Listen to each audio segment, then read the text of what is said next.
What's up? Real life Reddit here, back with another tale pulled straight from the depths of the Reddit vault.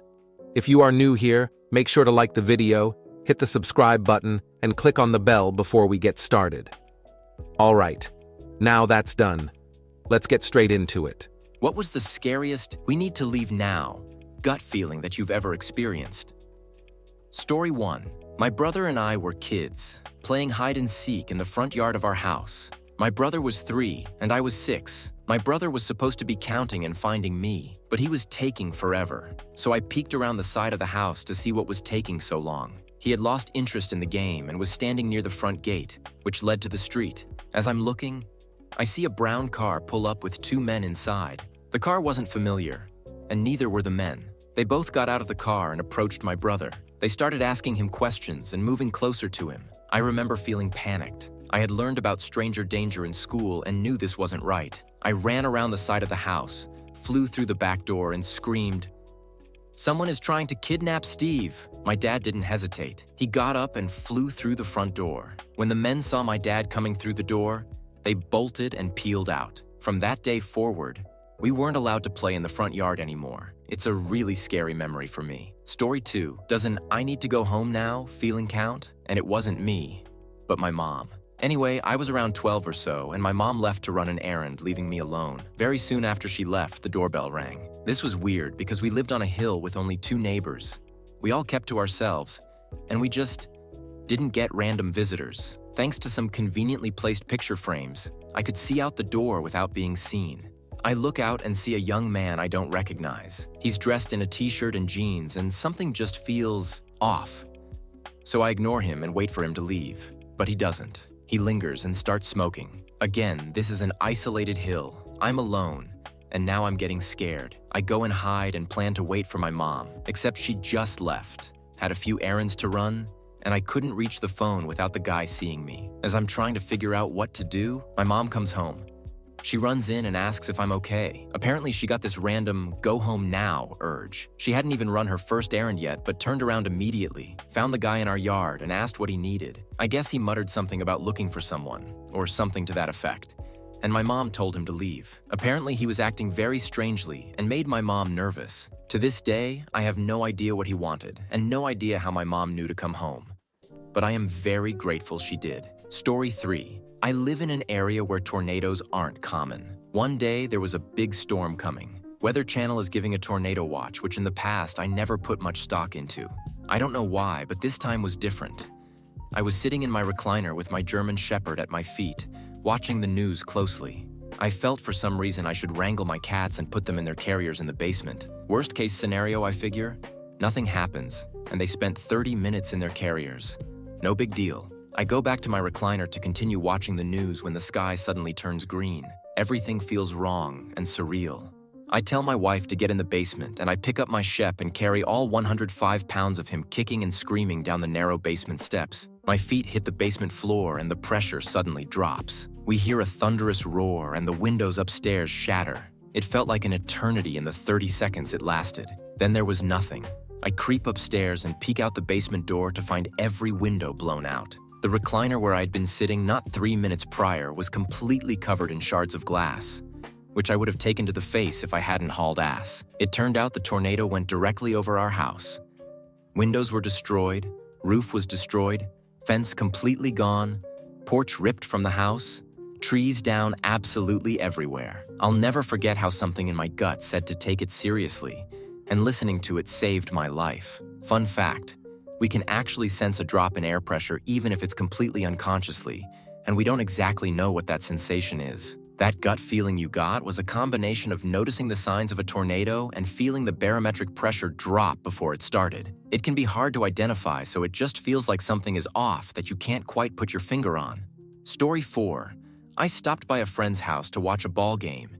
He, his wife, and I were just relaxing, and someone knocked on the door. It was the middle of the afternoon. He opened it up. He was expecting others might come by also. I hear him greeting someone. The guy was his brother I had never met, but had heard about. Very sketchy-looking guy, meth teeth, scrawny, long, greasy hair. My friend had told me that he had a brother who lived in the area who had a serious drug problem. Buddy's talking to his brother about nothing, and the guy gets a call on his cell.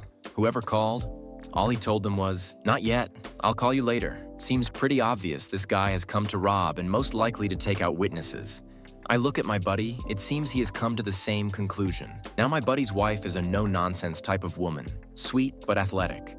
On the tall side, she had left the room to go to the bathroom, or so she said. She comes back in the room with a handgun. I'm thinking, WTF did I walk into? But she calmly says, "Ron, you're strung out and came here with bad intentions. You need to quietly leave. If you get any ideas." Chris, their son, is sitting outside in his truck to make sure you go. Ron doesn't say a word. He just turns and goes out the door. We can hear his old pickup drive away rapidly. Chris come in and says, "He's gone. I don't think he's coming back." They ask me to leave so they can decide what to do. They have already called the police, who are well acquainted with Ron. The next morning, my buddy calls me. The police said they found his brother in the trailer park where he lived, murdered with multiple gunshots. They are guessing he was in serious drug debt and had come to rob his brother. I told my buddy I was sorry. He said, "Don't be." Story 5. My little brother and I were tossing a baseball around near dusk at the bottom of our property, 30 wooded mountain acres way in the middle of nowhere. It had gotten dark enough that we were just about to call it quits when we heard the single most horrifying scream we've ever heard coming from the trees just beyond the edge of the clearing. Imagine a woman screaming in mortal agony, writhing in the most wretched torment imaginable. Every tortured scream from horror movies, war movies, anything you've ever heard. Nothing compared to this, even now, decades removed from hearing it. The hair on my arms and neck stands up just thinking of it. And it's made even worse by the realization of what it actually was. A mountain lion. Full-grown female mountain lions scream loudly when they're in heat, and it sounds like a human woman being torn to pieces by the devil himself. To hear that, 2 kids alone in the dark, in the middle of nowhere, was about as terrifying as it gets. I grabbed my brother's arm and ran. Scrambled fear levitated up the hill faster than ever before or since. It's been 25 years, and I still haven't fully unpuckered Story 6. I was an infantry platoon leader in Afghanistan. One night we were on a foot patrol along the outskirts of a town where we were concerned about Taliban activity. I decided to move in closer to get a look at the place without worrying about the people of the town coming and going, which is always stressful. It was about 3 a.m., so everyone was asleep. It was completely silent. My interpreter carried an FM radio that he used to monitor non-secure traffic, which is how the Taliban tended to communicate back then. We hear something in Pashto on his radio, and he very calmly turns to me and says, "Sir, they are saying the ambush is set." I immediately got on my radio and told my squad leaders to halt, and we pulled back and got the hell out of Dodge. That was probably the most pucker I have felt in combat. I am convinced that interpreter saved several lives that night, and when he messaged me during the fall of Kabul asking if I could get his family out, I called every contact I could think of to make sure he got on a flight. They currently live in Seattle, where he works in IT. Story 7.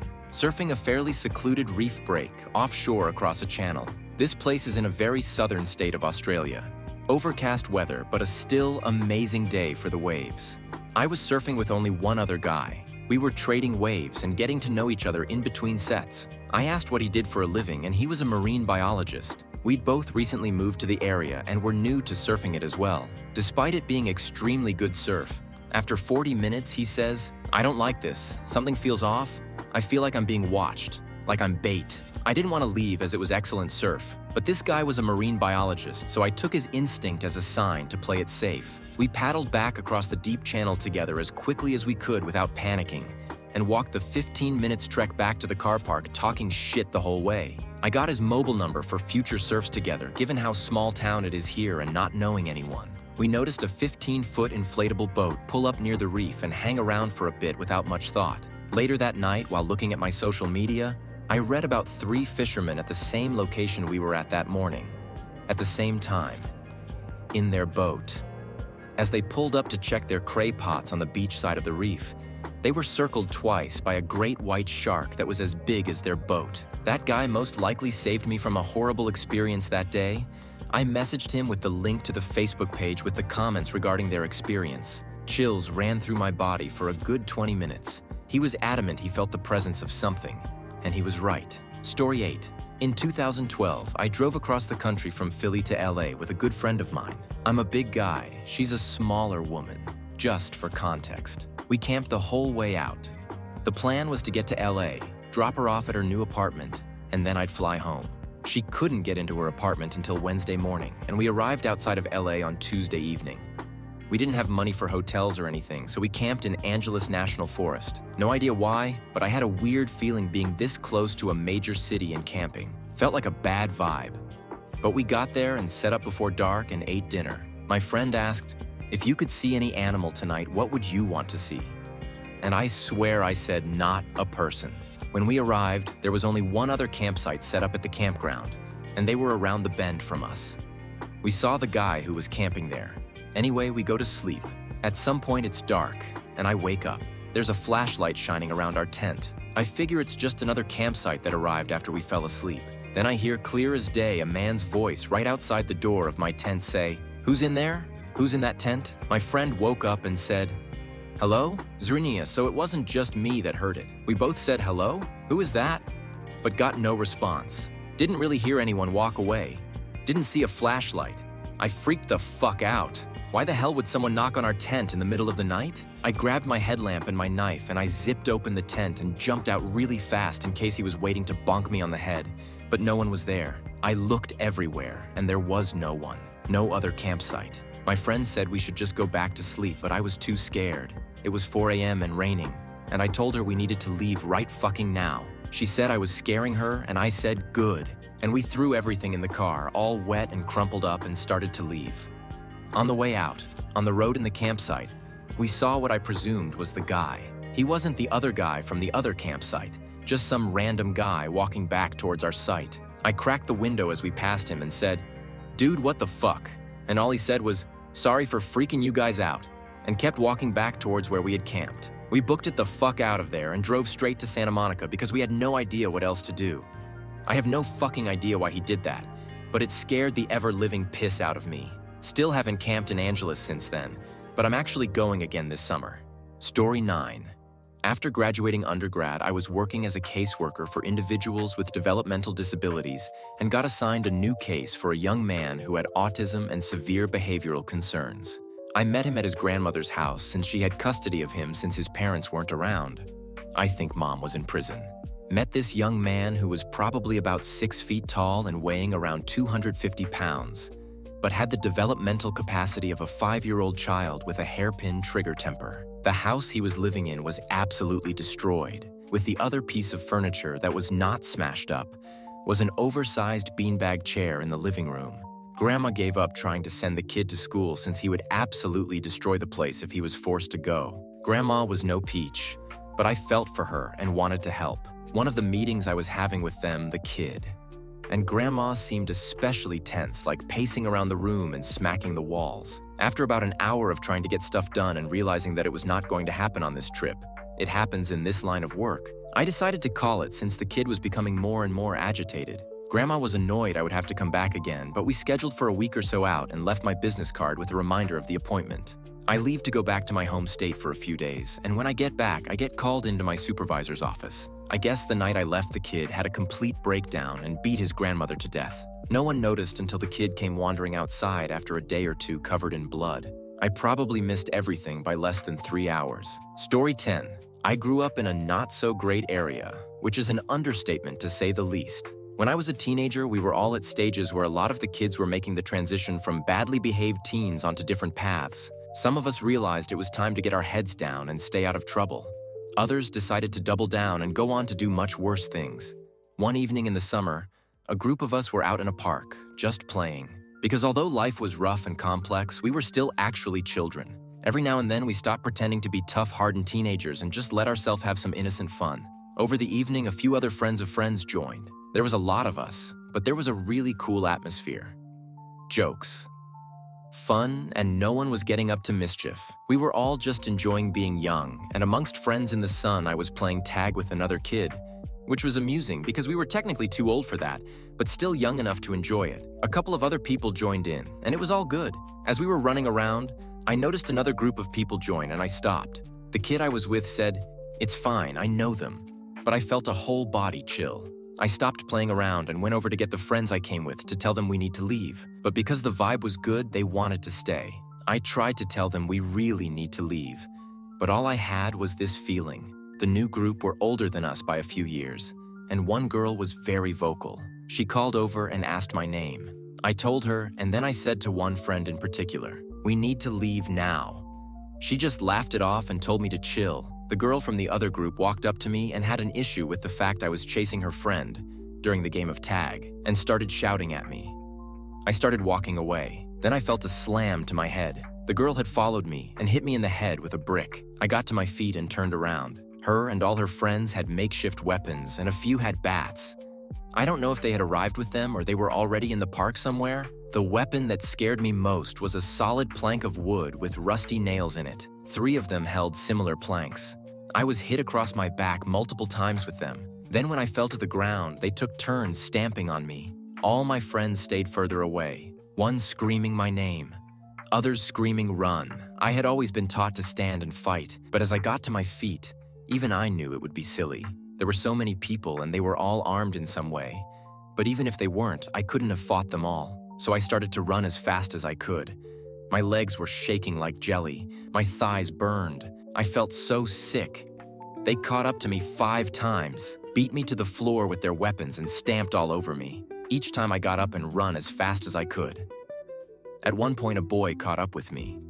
He was wearing a balaclava and he said my name as he come up behind me. I recognized him instantly. He was the big brother of one of my best friends. He'd practically been my big brother too since I was about 5. He told me not to let on that he knew me and to keep running, but listen to him as he chased me. He told me about a place they used to hide drugs and told me to go there and hide in the drug stash area. He told me how to cover myself once I was in there and told me not to come out to anyone else calling my name but him. He told me they would kill me if they caught me. Then he pretended to trip to the floor, and I run literally as if my life depended on it.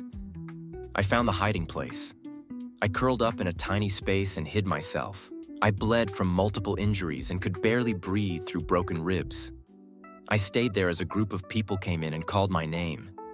Terrified they'd find me, I stayed there all night until my friend's brother come and got me the next morning. He scooped me up and he cried as he said, sorry that he let them do that to me, but he couldn't go against her. And he couldn't let her kill me. He took me home and cried again that he was sorry.